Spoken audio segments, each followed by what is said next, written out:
Hello friends, कुछ लोग बोलते हैं कि अभी जो इलेक्शन के बाद न्यू गवर्नमेंट है वो स्टेबल रहेगी और कुछ लोग बोलते हैं कि जो न्यू गवर्नमेंट है वो अनस्टेबल रहेगी।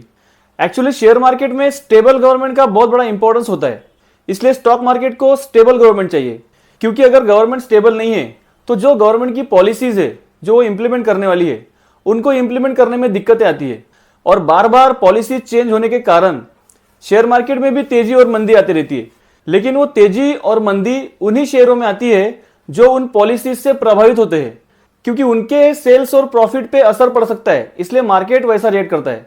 जैसे कि पीएसयू, रेलवे और डिफेंस के स्टॉक है। लेकिन कुछ कंपनीज, कुछ बिजनेसेस ऐसे है जिनका गवर्नमेंट के पॉलिसीज का जिनके ऊपर कुछ भी असर नहीं होता।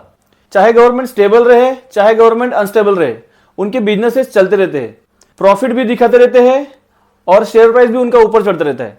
तो आज हम ऐसे ही कुछ कंपनीज के बारे में डिस्कस करने वाले हैं जो स्टेबल या अनस्टेबल किसी भी तरह के गवर्नमेंट में अच्छा परफॉर्म करके, प्रॉफिट जनरेट करके लॉन्ग टर्म में अच्छा वेल्थ बना के दे सकती है। हाँ, शॉर्ट टर्म में उनमें मंदी आ सकती है लेकिन लॉन्ग टर्म में उनमें तेजी रहती है। लेकिन गवर्नमेंट ड्रिवन जो कंपनीज है उनमें इसके जस्ट अपोजिट दिखता है। सबसे पहले आप ये चार्ट देख लीजिए, ये बैंक ऑफ इंडिया का चार्ट है। एक बार नीचे से ऊपर गया और बाद में ऊपर से नीचे आया तो अभी ऊपर जाने का नाम नहीं ले रहा है। और अब ये देखो, गेल कंपनी का चार्ट है मैक्स का, कभी ऊपर है कभी नीचे है, कभी ऊपर है कभी नीचे है, मतलब रिटर्न आया कभी उड़ गया, कभी आया कभी उड़ गया। लेकिन आप पीडीएलआईटी का चार्ट देखिए, एकदम कंसिस्टेंट, किसी भी समय में लेते तो प्रॉफिट ही होता। तो हम सबने इस इलेक्शन में ये देखा कि जो पीएसयू, रेलवे और डिफेंस के स्टॉक है वो इलेक्शन के पहले तो काफी रैली कर चुके थे, पैसे को मल्टीप्लाई कर रहे थे, क्योंकि लोगों को कंफर्म था कि मोदी जी ही बहुमत से आएंगे। और इसी कन्विक्शन से सबने भर भर के पीएसयू में इन्वेस्ट किया था और सारे पीएसयू स्टॉक फिर हाई पी पे ट्रेड कर रहे थे। लेकिन रिजल्ट के दिन क्या हुआ ये तो सबने देखा है, सारे स्टॉक नीचे गिर रहे थे, ऐसे गिर रहे थे कि सब खत्म हो जाएगा ऐसा लग रहा था। जब ये पता चला कि बीजेपी को पूर्ण बहुमत नहीं मिला, हालांकि एनडीए को बहुमत मिला था लेकिन बीजेपी को, अकेले पार्टी को बहुमत नहीं मिला था, क्योंकि सब लोग डर रहे थे कि आगे क्या होगा, पीएसयू, डिफेंस और रेलवे स्टॉक चलेंगे या नहीं, क्योंकि सर्टेनिटी कुछ नहीं थी। इंडिया गठबंधन को भी अच्छी सीटें मिली थी, इसलिए डर का माहौल और बढ़ रहा था। लेकिन जब यह क्लियर हो गया कि एनडीए की ही सरकार बनेगी, मोदी जी ही फिर से शपथ ग्रहण करेंगे, तो स्टॉक मार्केट फिर तेज हो गया और ये जो स्टॉक्स है पीएसयू, ये फिर से तेज हो गए। अभी एक मिनट के लिए ये सोचो कि अगर एनडीए को बहुमत नहीं मिलता या फिर थोड़ी सीटें इधर उधर हो जाती, तो जो रिटेल इन्वेस्टर्स है जिन्होंने अपना खून पसीना एक करके कमाया हुआ पैसा जो इन्वेस्ट किया था पीएसयूज में, उनका क्या होता। और अभी भी काफी लोग चिंता में हैं कि इस गठबंधन से किसी दो पार्टी ने अगर अपना समर्थन निकाल दिया तो फ्यूचर में क्या होगा, मतलब गवर्नमेंट फिर से अनस्टेबल बन सकती है। इसलिए इन सेक्टर्स में इन्वेस्ट करे या ना करे, क्योंकि फ्यूचर में क्या होगा, क्या पहले की तरह पॉलिसीज इंप्लीमेंट किए जाएंगे, क्या पहले की तरह बोल्ड डिसीजन लिए जाएंगे, वो इंप्लीमेंट किए जाएंगे या नहीं, इसके बारे में काफी इन्वेस्टर्स चिंता में है। लेकिन मेरा कहना यह है कि क्या पीएसयूज, रेलवे और डिफेंस सेक्टर में इन्वेस्ट करना क्या इतना जरूरी है? क्या इनसे वेल्थ बनेगी, बाकी कंपनियों से वेल्थ नहीं बनेगी? अगर डेटा को देखें तो पास्ट में पीएसयूज कंपनीज ने इतना वेल्थ बना के दिया नहीं है और इनफैक्ट कुछ तो वेल्थ डिस्ट्रॉयर साबित हुए हैं। और वैसे भी स्टॉक मार्केट में पैसा कमाना अपना एम है, किसी एक ही कंपनी से कमाना है ऐसा एम तो है नहीं। अब ये देखिए, गेल का चार्ट बिल्कुल भी कंसिस्टेंट नहीं है। 2010 और 2023 इन 13 सालों में सिर्फ 35% की रिटर्न दिए है और इन्हीं 13 सालों में 2010 से लेकर 2023 तक बजाज फाइनेंस ने 10,000% की रिटर्न दी है। चलो, सबसे सेफ अगर एचयूएल भी लिया जाए तो भी 1,000% की रिटर्न है। बैंक ऑफ इंडिया का भी चार्ट देख लीजिए, मतलब जितना वेल्थ इसने बना के दिया था उतना तो अभी डिस्ट्रॉय कर दिया, मतलब पिरामिड जैसा चार्ट बना के रखा है। और जो ऊपर लेके फंसा होगा उसका तो भाव भी नहीं है अभी तक। क्या होता है, जब तक गवर्नमेंट की पॉलिसीज इनको सपोर्ट करती है तब तक ये अच्छा परफॉर्म करते हैं, और जहां पे गवर्नमेंट ने अपनी पॉलिसी चेंज कर दिया वहां पे ये परफॉर्म करना बंद कर देते हैं, क्योंकि अर्निंग्स का सपोर्ट आना बंद हो जाता है तो स्टॉक्स कैसे चलेगा। आईआरसीटीसी इसका क्लासिक और बेस्ट एग्जांपल है, एकदम शानदार और दमदार परफॉर्म कर रहा था। लेकिन 2021 में गवर्नमेंट ने आईआरसीटीसी को लेकर अपने पॉलिसी चेंज कर दिए। उसके बाद देखो, 2021 और 2024 के बीच में आईआरसीटीसी ने 11% का निगेटिव रिटर्न दिया है, मतलब 11% का लॉस है। और इसी टाइम पीरियड में पीडीएलआईटी ने 80% का रिटर्न दिया है। तो मैं ये नहीं बोल रहा हूं कि आने वाले समय में रेलवे, पीएसयू और डिफेंस के स्टॉक से पैसा नहीं बनेगा, बन सकता है, बिल्कुल बन सकता है, लेकिन इनका रिटर्न जो है वो पूरी तरह से गवर्नमेंट के पॉलिसीज पे डिपेंड रहेगा। और जहां पे गवर्नमेंट की पॉलिसी चेंज हुई वहां पे ये लुढ़क सकते हैं। हाँ, लेकिन अगर कोई शॉर्ट टर्म में पैसा कमाना चाहता है तो उनके लिए तो ये बढ़िया है, लेकिन बहुत ही क्लोजली वॉच करते रहना पड़ेगा, गवर्नमेंट के पॉलिसीज की तरफ ध्यान रखना पड़ेगा और जो उसके क्वार्टरली रिजल्ट है उसके ऊपर वॉच रखना पड़ेगा। क्योंकि आप इसको एशियन पेंट और पिडिलाइट की तरह लेके 10, 15, 20 साल तक होल्ड करेंगे और फिर आपकी वेल्थ बनेगी, अगर ऐसा सोच रहे हो तो ऐसा बिल्कुल नहीं लगता मुझे। मतलब ये मेरा पर्सनल व्यू है, चाहे तो आप इससे डिसएग्री भी कर सकते हो। जब तक बूम है तब तक लो, पैसा कमाओ और निकल जाओ। इनको लेके 10-20 साल तक भूल नहीं सकते। तो वो कौन से स्टॉक्स है जिसको लेके हम 10-20 साल तक कंसिस्टेंट ग्रोथ की एक्सपेक्टेशन कर सकते हैं और जिनके ऊपर गवर्नमेंट की पॉलिसीज चेंज का भी इफेक्ट ना हो या फिर स्टेबल या अनस्टेबल गवर्नमेंट का भी इफेक्ट ना हो। तो ऐसे तो काफी बिजनेस है, लेकिन जिनमें अच्छा रिटर्न बन सकता है, जिनमें अच्छी वेल्थ क्रिएट हो सकती है लॉन्ग टर्म में, ऐसे स्टॉक्स हम डिस्कस करेंगे।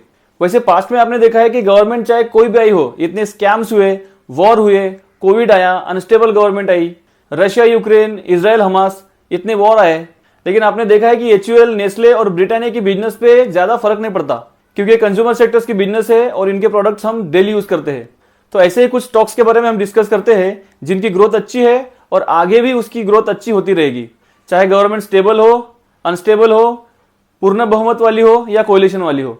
ये अर्निंग लाते रहेंगे और प्रॉफिट दिखाते रहेंगे और स्टॉक प्राइस बढ़ता रहेगा, ऐसा हम सोच सकते हैं। तो पहला तो है बैंकिंग और फाइनेंस सेक्टर का बजाज फाइनेंस। देखो, बैंकिंग और फाइनेंस में हमेशा ही हमने देखा है कि जो एनबीएफसी है उनका परफॉर्मेंस हमेशा अच्छा रहा है और एचडीएफसी, कोटक महिंद्रा और आईसीआईसीआई से भी ज्यादा अच्छा रिटर्न हमेशा बजाज फाइनेंस ने दिया है लॉन्ग टर्म में।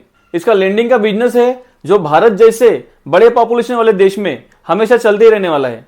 अभी तो ये 29-30 के पीई पे अवेलेबल है और काफी समय से एक ही रेंज में अटका हुआ है, लेकिन जब ये रेंज तोड़ेगा 8,000 के आसपास का, तब काफी ऊपर जाएगा और हाथ में भी नहीं आएगा ऐसा लगता है, क्योंकि इसके रेवेन्यूज बड़े हैं, इसका प्रॉफिट बड़ा है, लेकिन शेयर प्राइस नहीं बढ़ा है। इसका चार्ट भी कंसिस्टेंट है, डिप भी बड़े बड़े आते हैं, लेकिन रिकवर भी बहुत फास्ट होता है।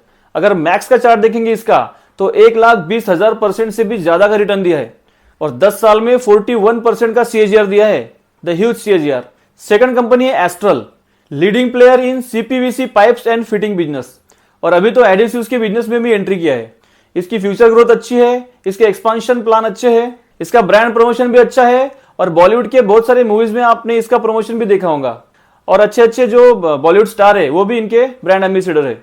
अभी तो इसका 57,000 करोड़ का मार्केट कैप है, 106 के पीई पे अभी अवेलेबल है, जो कि थोड़ा हाई है, लेकिन ये हमेशा ही हाई प्रीमियम पे बिकता है क्योंकि बिजनेस इतना स्ट्रांग है।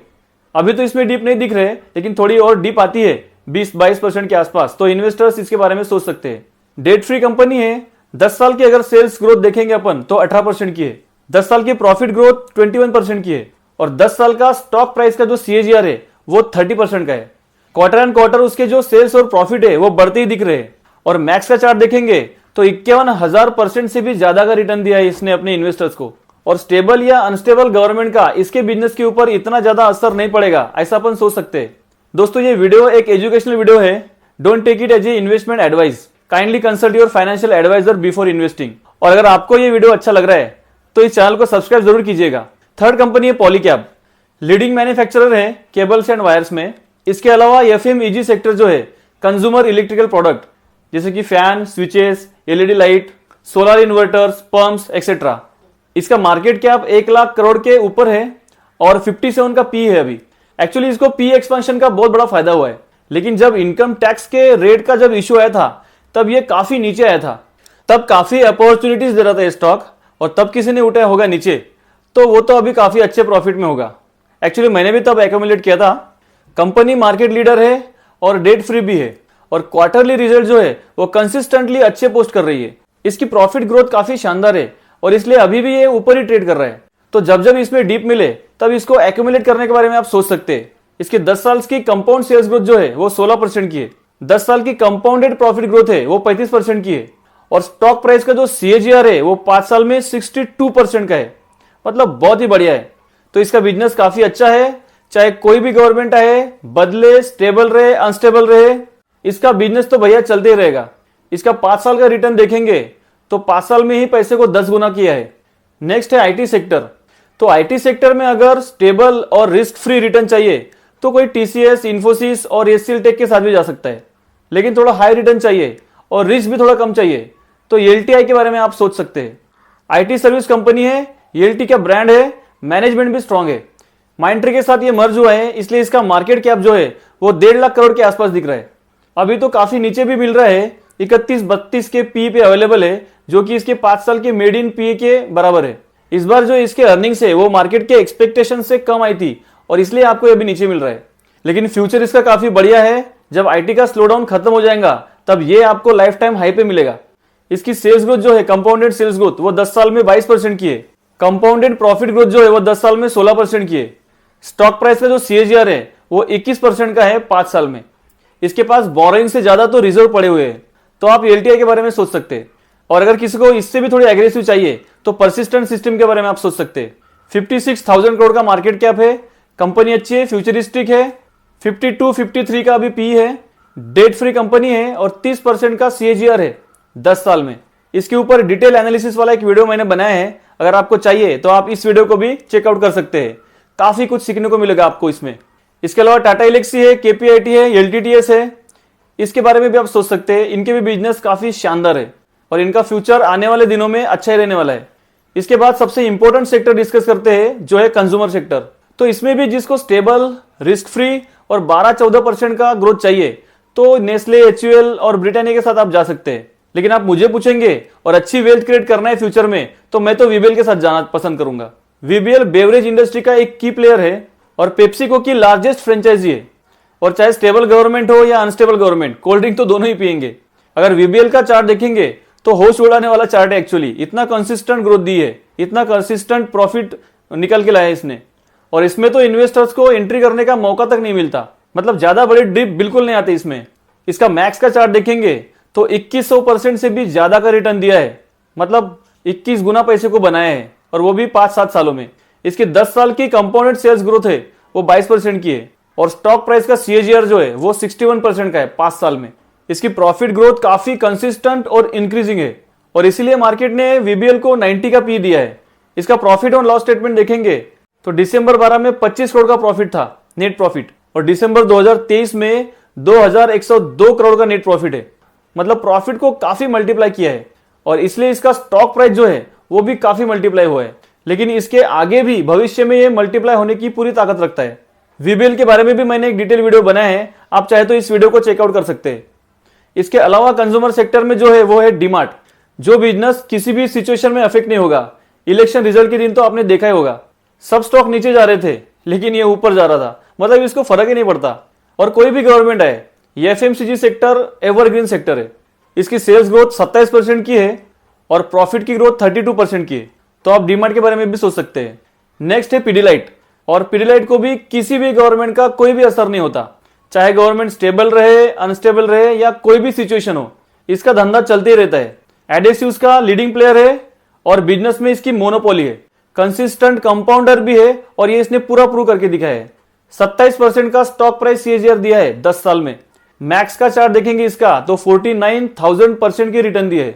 इसके अलावा एशियन पेंट भी है, जिसका बिजनेस पॉलिटिकली बिल्कुल अफेक्ट नहीं होता, और भी कई स्टॉक है जो पॉलिटिकली अफेक्ट नहीं होते। अगर आपको भी पता है तो आप कमेंट में इनके नाम लिख सकते हैं। तो दोस्तों, इस वीडियो से अगर आपको कुछ वैल्यू मिली, कुछ नॉलेज मिला, तो चैनल को सब्सक्राइब जरूर कीजिएगा, और वीडियो पसंद आया तो लाइक कीजिए, कमेंट कीजिए और शेयर भी कीजिए। तो मिलते हैं किसी नेक्स्ट वीडियो में, तब तक के लिए बाय बाय।